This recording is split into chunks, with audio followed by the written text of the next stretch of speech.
स्वागत है मित्रों, एक ऐसे विवाह में जहां आपका सामना होने वाला है एक दूल्हे के साथ जिसकी दो दुल्हनें हैं। पुस्तक के लेखक हैं पद्मश्री आचार्य कौलक्लूरी इनाक। पुस्तक का अनुसृजन किया है श्रीमती पारनंदी निर्मला ने। पुस्तक का प्रकाशन किया है गीता प्रकाशन ने।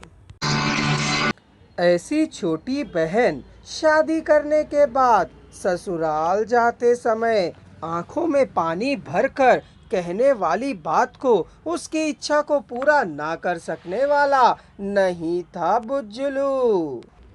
वैसा ही होगा, उसने में क्या रखा है, बुज्जलू ने कहा।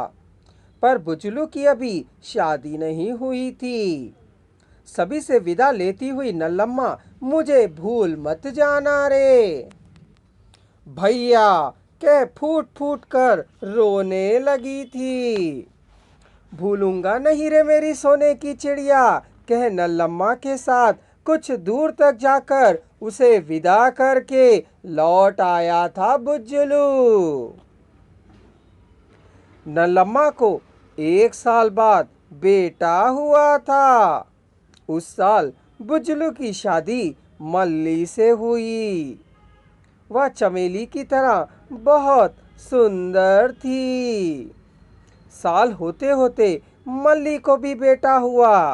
बड़े भैया को बेटी नहीं हुई है। उसकी बहू होना भाग्य में शायद नहीं बंधा था। वह दुखी हुई पर चुप नहीं रही। पता नहीं किस किस देवता से मनौती मांगी। 1 साल होते होते फिर गर्भवती हुई और इस बार उसको बेटी ही हुई। अब कहाँ जाओगे रे दोरा बाबू, कहते हुई उसने अपनी मुस्कान बिखेरी। वे ज्यों-ज्यों बड़े होने लगे लोग उन दोनों को पति पत्नी ही समझ लाड़ करते थे। उन्हें भी यह सब अच्छा लगता था। दोरा बाबू 18 साल का हो गया। नल्लम्मा की बेटी 16 साल की थी। शादी शादी के दोनों घरों की माएं हो हल्ला मचा रही थीं। पत्नी की बात ना नकार पा किसी से कुछ और किसी से कुछ कहता जा रहा था। यदि कोई अच्छी लड़की हो तो देखो, इस बात को नल्लम्मा ने भी सुना था। वह पैर जली बिल्ली की तरह हो गई थी। अच्छी लड़की क्या कहीं होगी? किसी को लड़की देखना क्या है, सोचा उसने। बगल में दवा नगर में ढिंढोरे की तरह नहीं है यह कहानी, कह सोचने लगी वे। वेटपालम से वह अपने पति के साथ मिलकर वेजेंडला आ पहुंची। यह सब देखते देखते हो गया। आते ही बुज्जलू बड़े भाई के यहाँ जा पहुंची। खड़ी खाट को बिछा लिया।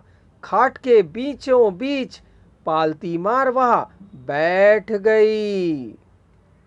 कोई भी आकर कुछ भी पूछे, कुछ भी नहीं बता रही थी। बस मुंह सिकोड़कर अकड़ कर बैठी हुई थी।